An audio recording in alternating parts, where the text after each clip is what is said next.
नमस्कार. Yes sir, always be a learner चॅनलमध्ये सर्वांचे स्वागत आहे. आज आपण विज्ञान आणि तंत्रज्ञान भाग 2 यामधील सजीवातील जीवन प्रक्रिया भाग 2 हे प्रकरण अभ्यासणार आहोत. या प्रकरणामध्ये प्रजनन संदर्भात प्रकार दिलेले आहेत. त्यापैकी एक एक प्रकार आपण प्रत्येक भागामध्ये शिकणार आहोत. प्रजनन म्हणजे काय आपल्याला माहिती आहे. प्रजनन म्हणजे एका सजीवापासून त्याच सजीवाच्या प्रजातीचा दुसरा सजीव निर्माण होण्याची जी प्रक्रिया असते त्याला आपण प्रजनन म्हणतो. आपल्याला माहिती आहे बऱ्याचशा सजीवातील प्रजाती ह्या नष्ट होण्याच्या मार्गावर आहेत. आपलं भाग 2 प्रकरण 4 आपल्याला बरंचसं त्या प्रजातींचं वर्णन केलेलं आहे, ज्यामध्ये संकटग्रस्त प्रजाती, दुर्मिळ प्रजाती किंवा संवेदनशील प्रजाती याची उदाहरणं काही दिलेली आहेत. ज्यामध्ये काही प्राणी आहेत, काही वनस्पती आहेत. आता हे नामशेष होत आहेत किंवा कमी यांची संख्या होते, ही का होते? तर ह्या मानवनिर्मित काही कारणं आहेत त्यामध्ये, आणि त्या मानवनिर्मित कारणामध्ये या सजीवांच्या प्रजननामध्ये अडथळे निर्माण होतात आणि म्हणूनच या प्रजाती नष्ट होत आहेत. आपल्या या प्रकरणामध्ये आपण ह्या प्रजननाच्या ज्या काही पद्धती आहेत, ज्यामध्ये वनस्पती असो, प्राणी असो, ते कोणत्या प्रकारे प्रजनन करतात आणि आपल्या सजीव सृष्टीमधील त्यांच्या प्रजाती टिकवण्यामागे कार्य करत असतात, याचा अभ्यास करणार आहोत. चला तर आपण पहिला प्रकार शिकूया. सजीवांतील जीवन प्रक्रिया भाग 2 यामध्ये सर्वप्रथम जीवन प्रक्रिया आपल्याला माहिती आहेत. पोषण, त्याचबरोबर श्वसन, रक्ताभिसरण, उत्सर्जन, संवेदन, प्रतिसाद ह्या इत्यादी जीवन प्रक्रियेचा अभ्यास आपण ऑलरेडी केलेला आहे. प्रत्येक सजीवाला जिवंत राहण्यासाठी या जीवन प्रक्रिया आवश्यक असतात, हेही सुद्धा आपल्याला माहिती आहे. या वेगवेगळ्या जीवन प्रक्रियासारखीच अजून एक जीवन प्रक्रिया आपल्या सजीवात आढळते आणि ती फार महत्त्वाची आहे, ती म्हणजे प्रजनन. परंतु प्रजनन त्या सजीवाला जिवंत राहण्यासाठी उपयोगी नसते, लक्षात ठेवा. तर तो सजीव त्या प्रजातीचा आहे, ती प्रजाती जिवंत ठेवण्यासाठी मदत करत असते. हे आपल्याला पाहायचं आहे. प्रजनन कशा प्रकारे सजीवाची जी प्रजाती आहे ती जिवंत ठेवण्यासाठी मदत करत असते. हे चित्र पहा, पुस्तकात आपल्याला दिलेलं आहे. ज्या चित्र दाखवलेलं आहे त्याच्यामध्ये शाकीय प्रजनन दाखवलेलं आहे. रोपाची फांदी लावल्यावर त्याला मुळे फुटतात आणि त्यापासून नवे रोप तयार होताना दिसत आहे. चित्र ब मध्ये आपल्या लक्षात येईल कोंबडी अंडी देताना दाखवलेली आहे, आणि चित्र क मध्ये बी रुजून त्यापासून नवा एक अंकुर फुटतो आणि नवे मूळ फुटलेले तिकडे दिसत आहे. चित्र ड मध्ये सूत्री विभाजनासारखी प्रक्रिया दाखवली, जी आपण ऑलरेडी अभ्यास केलेला आहे. आणि या सर्व चित्रांच्या आधारे आपल्या लक्षात येईल या चित्रामध्ये आपल्याला प्रजनन ही जीवन प्रक्रिया दर्शवलेली आहे. म्हणजे प्रजनन ही प्रक्रिया अशा प्रकारे साधारणपणे घडत असते सजीवांमध्ये, हे लक्षात घ्या. थोडक्यात प्रजननाची व्याख्या आपल्याला माहिती आहे. एका सजीवापासून त्याच प्रजातीचा नवीन सजीव तयार होण्याची जी काही प्रक्रिया असते त्याला प्रजनन म्हणतात. ही व्याख्या तुम्हाला लक्षात ठेवायची आहे. आज आपण प्रजननाचा जो प्रकार आहे पहिला, अलैंगिक प्रजनन, तो पाहणार आहोत. अर्थात लैंगिक प्रजनन आणि अलैंगिक प्रजनन आपल्याला माहिती आहे, पण अलैंगिक प्रजननामध्ये म्हणजे असेक्सुअल रिप्रोडक्शन यामध्ये साधारणपणे युग्मक निर्मिती विना एखाद्या प्रजातीतील एकाच जीवाने अवलंबिलेली नवजात जीवन प्रक्रिया म्हणजेच अलैंगिक प्रजनन. म्हणजे युग्मकाची निर्मिती होत नाही आणि एखादी जी प्रजाती असेल त्यामध्ये एकच जीव ती जीवन निर्मिती प्रक्रिया अवलंबते. म्हणजे एकाच जीवापासून मग प्रजनन घडत असते, ज्यामध्ये दोन जीवाचा सहभाग होत नाही, आणि म्हणूनच त्याला अलैंगिक प्रजनन असं म्हणतात. आता दोन भिन्न पेशींच्या म्हणजे युग्मकांच्या संयोगाशिवाय घडून येणारे हे प्रजनन आहे. त्याच्यामुळे नवजात सजीव हा तंतोतंत मूळ सजीवासारखाच असतो, कारण एकाच जीवामध्ये ही प्रजनन प्रक्रिया होते. त्याच्यामुळे जो प्रजननानंतर नवीन सजीव तयार होतोय तो तंतोतंत मूळ सजीवासारखाच आपल्याला दिसतो. आणि ह्या प्रजननात केवळ एका जनकापासून नवीन जीवाची निर्मिती गुणसूत्री विभाजनाने होते, जे आपण सूत्री विभाजन शिकलेलो आहोत. तर गुणसूत्री विभाजन ज्यामध्ये जनकिक विचरणाचा अभाव हा अलैंगिक प्रजननाचा तोटा आहे. ज्याच्यामध्ये जनकीय विचरण होत नाही, म्हणूनच आपल्याला विविधता तिकडे दिसत नाही, लक्षात घ्या. म्हणजे तो तंतोतंत मूळ सजीवासारखा का दिसतो? कारण जननिक जो विचरण होते, जनुकीय विचरण ते होत तिकडे नाही. तर वेगाने हे प्रजनन होते, हा प्रजननाचा एक फायदा आहे. तोटा आपल्या लक्षात आला, पण फायदासुद्धा अलैंगिक प्रजननाचा आहे. आणि याच अलैंगिक प्रजननामध्ये आज आपण आजच्या भागामध्ये आपण पाहणार आहोत एक पेशीय सजीवांमधील अलैंगिक प्रजनन. मग एक पेशीय सजीव यांची उदाहरणं आपल्याला माहिती पाहिजेत, ज्याच्यामध्ये द्विविभाजन बायनरी फिजन हा प्रकार आपण सर्वप्रथम बघणार आहोत. तर द्विविभाजन हा साधारणपणे अमिबा, आपण पाहिलं अमिबाचं चित्र दिसतंय तुम्हाला, त्याचबरोबर पॅरामेशियम तुम्हाला दिसते आणि युग्लिना, ह्या 3 प्रकारचे तुम्हाला सजीव दिलेली आहेत आणि ज्यामध्ये द्विविभाजन म्हणजेच बायनरी फिजन हे होत असते. आणि दृश्य केंद्रकी पेशीमध्ये जे दृश्य केंद्रकी पेशी असतात त्याच्यामध्ये तंतुकणिका आणि हरितलवके ही सुद्धा जी पेशी अंगके असतात ही द्विविभाजन पद्धतीनेच अलैंगिक प्रजनन करतात, हे लक्षात ठेवायचं.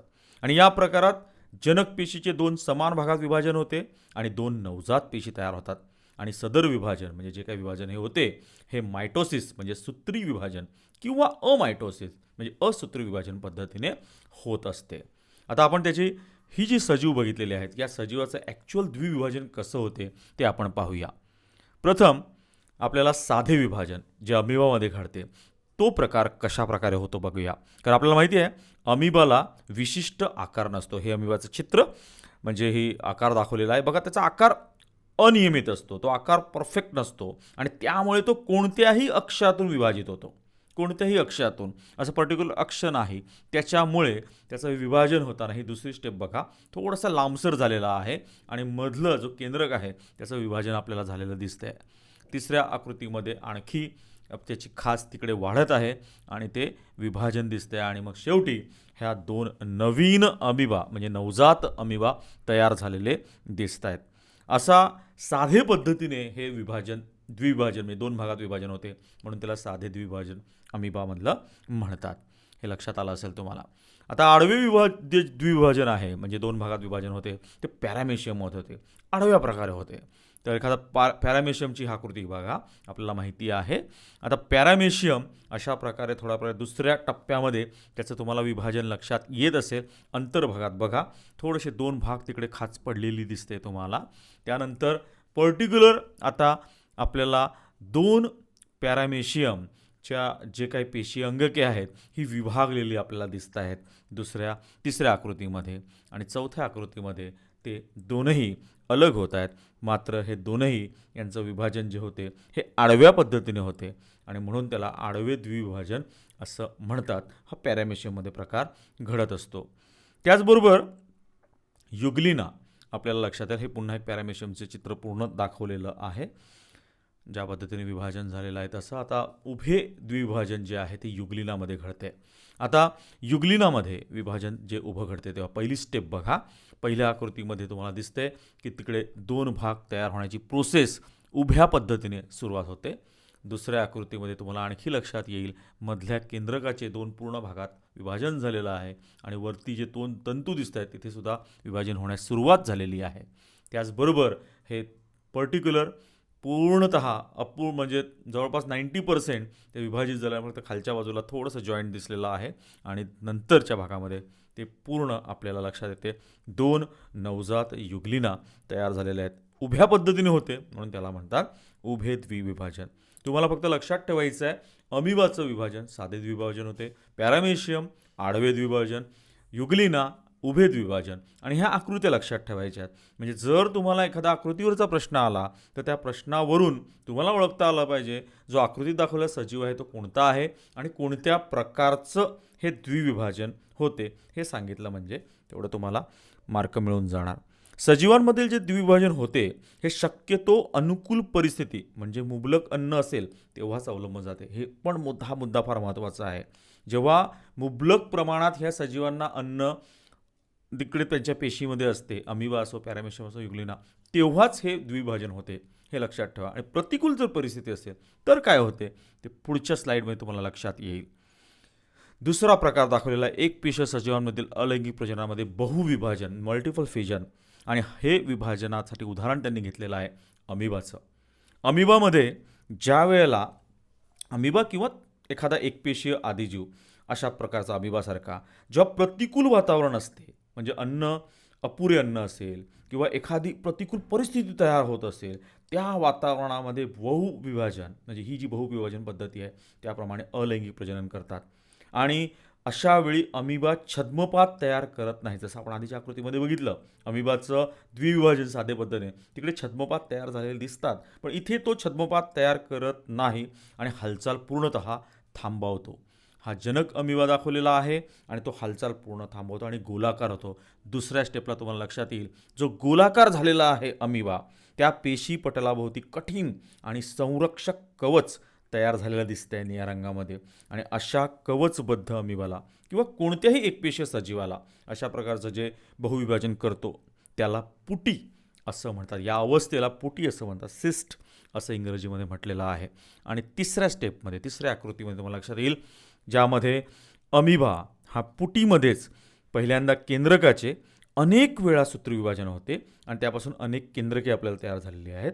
आणि मग पेशीद्रव्याचे सुद्धा हळूहळू विभाजन व्हायला सुरुवात होते आणि सर्वात शेवटी तुम्हाला लक्षात येईल छोटे छोटे अमिबा तयार झालेले होतात आणि प्रतिकूल परिस्थिती असेपर्यंत ते ह्या पुटीमध्येच राहतात. आणि अनुकूल परिस्थिती झाली का ती पुटी फुटते. शेवटच्या आकृतीमध्ये दाखवलेलं आहे जे नवजात अमिबा फुटलेले आहेत पुटीतून आणि ते बाहेर पडतात आणि अशा रीतीने अमिबाचं बहुविभाजन हे होत असते. म्हणजे तुम्हाला लक्षात आलं असेल की बहुविभाजन कशा प्रकारे ही प्रोसेस साधारणपणे होत असते.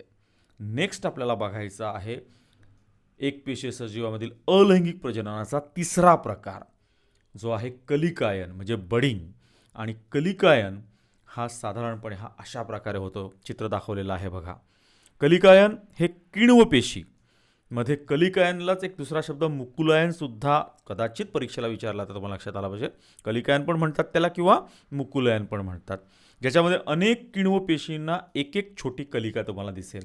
पहिली तुम्हाला लक्षात येईल ही तुम्हाला जनक किण्व पेशी दाखवलेली आहे आणि त्याच्यानंतर ज्यामध्ये फुगवटा तुम्हाला दिसतो आहे, जो फुगवटा छोटी कलिका किंवा फुगवटा तुम्हाला दिसतोय तो फुगवटा हळूहळू वाढत जातो आणि नवीन कलिका तिकडे तयार होते आणि अशा रीतीने किण्व या एकपेशीय कवकांमध्ये कलिकायन पद्धतीने अलैंगिक प्रजनन होते. बघा ती कलिका पुढच्या आकृतीमध्ये वाढते आणि नवजात किण्व तयार होतो आणि ज्यामध्ये किण्व पेशी कलिकायन पद्धतीने प्रजनन करण्यासाठी सूत्री विभाजनाने 2 नवजात केंद्रके तयार करतात. बघा ती केंद्रके जी तयार होतात ती सूत्री विभाजनाने तयार केली जातात आणि या पेशीलाच जनक पेशी असे म्हणतात.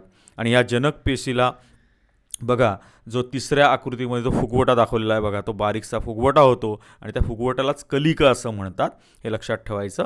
आणि 2 नवजात केंद्रकापैकी एक केंद्रक जो असतो तो कलिकेमध्ये प्रवेश करताना दिसतोय बघा.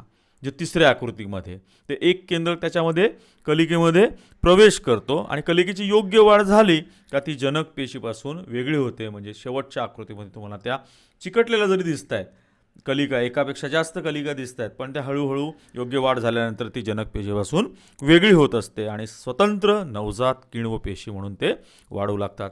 अशा प्रकारे कलिकायन म्हणजे बडी किंवा मुकुलायन हे आपल्याला किण्व पेशीमध्ये आपल्याला लक्षात येते. साधारणपणे हे 3 प्रकार तुम्हाला एकपेशीय सजीवांमधील अलैंगिक प्रजननात दर्शवलेले आहेत आणि यावर आधारित काही प्रश्न उत्तरं बोर्डाच्या दृष्टीने येतात. त्याचे आपण उदाहरणं बघूया.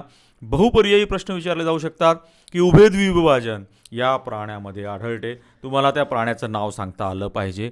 त्याचबरोबर जनक किण्व पेशी टिंबटिंब पद्धतीने अलैंगिक प्रजनन करते हे सुद्धा तुम्हाला सांगता आलं पाहिजे.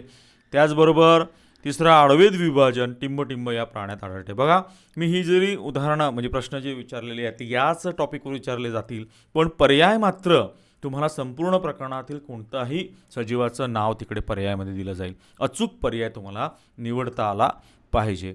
आणखीन बघा चौथा तंतुकणिका आणि हरितलवके ही पेशी अंगके टिंबटिंब पद्धतीने अलैंगिक प्रजनन करतात. आपण पाहिलं द्विविभाजन पहिल्याच टॉपिकमध्ये. त्याचबरोबर प्रतिकूल परिस्थितीत अमिबा टिंबटिंब पद्धतीने, प्रतिकूल परिस्थितीत लक्षात ठेवा तर बहुविभाजन करतो आणि अनुकूल परिस्थितीमध्ये अमिबा कशा पद्धतीने करतो तर द्विविभाजन म्हणजे साधे द्विविभाजन पद्धतीने करतो. दोनही वाक्य लक्षात ठेवायची. हा झाला बहुपर्यायी प्रश्न. व्याख्या लिहा, कॉमन प्रश्न आहे पण येऊ शकतो. प्रजनन, कलिकायन, पुटी कशास म्हणतात, अलैंगिक प्रजननाची व्याख्या विचारली जाऊ शकते. त्याचबरोबर वेगळा शब्द ओळखा. अमिबा, स्पायरोगेरा, पॅरामेशियम आणि युग्लिना. पॅरामेशियम शब्द चुकलेला आहे, नीट समजून घेतो. तर या 4 प्राण्यांमध्ये तुम्हाला वेगळा शब्द, वेगळा सजीव ओळखायचा आहे. तर तुम्हाला लक्षात येईल कोणता प्राणी आहे ज्याच्यामध्ये वेगळ्या पद्धतीची प्रजननाचा प्रकार घडतो हा सांगता आला म्हणजे तुम्ही तिकडे मार्क मिळून जाईल. नेक्स्ट वन तुम्हाला प्रश्न विचारला, नावे लिहा. द्विविभाजन पद्धतीने अलैंगिक प्रजनन करण्याची पेशी अंगके कोणती? सजीवांची नावं नाही, पेशी अंगके विचारले. हरितलौकी आणि तंतुकणिका आठवायला पाहिजे तुम्हाला. साधे द्विविभाजन करणारे सजीव कोणते आहेत? अमिबा, एक उदाहरण दिलं पुरेसं आहे. आडवे द्विविभाजन कोणत्या सजीवात होते? पॅरामेशियम, लक्षात आलं पाहिजे. उभे द्विविभाजन कोणता सजीव? युग्लिना. असाही प्रश्न विचारला जाऊ शकतो. टिपालिहामध्ये एकपेशीय सजीवातील द्विविभाजन असा समजा प्रश्न आला तर तुम्हाला अमिबा, पॅरामेशियम आणि युग्लिना या तिघांचं विभाजन दाखवायचं आहे. आकृतीसहित दाखवलं उत्तम आणि तशा रीतीने टिपालिहा प्रश्न पूर्ण करायचा आहे. आणि एक पेशीय सजीवातील कलिकायन याच्यामध्ये किण्व पेशीमधलं कलिकायन आकृतीसह तुम्हाला वर्णन करायचं आहे. त्याचबरोबर फरक स्पष्ट करा. द्विविभाजन आणि बहुविभाजन म्हणजे जे अमिबामध्ये घडते, लक्षात घ्या, जे द्विविभाजन घडते आणि बहुविभाजन पर्टिक्युलर त्याचा उल्लेख करून, त्या उदाहरणाचा वापर करून तुम्हाला फरक स्पष्ट करण्याचे किमान 3 ते 4 मुद्दे लिहिता आले पाहिजेत. तर अशा प्रकारे हे बोर्डाला येणारे प्रश्न येऊ शकतात. कृतीपत्रिका स्वरूपात जर तुम्हाला चित्र दिली, त्याच्या आकृत्या दिल्या आणि त्यावर आधारित सुद्धा प्रश्न परीक्षेला विचारले जाऊ शकतात. तर सजीवातील जीवन प्रक्रिया भाग 2 मधील हा पहिला टॉपिक आपण इकडे कव्हर केलेला आहे. दुसरा टॉपिक घेऊन मी लवकरच येईल, ज्यामध्ये आपण बहुपेशीय सजीवामधील अलैंगिक प्रजनन कशा प्रकारे घडते ते आपण पाहणार आहोत. थँक्यू. व्हिडिओ आवडला असेल तर सबस्क्राईब, लाईक, शेअर करायला विसरू नका. बाय.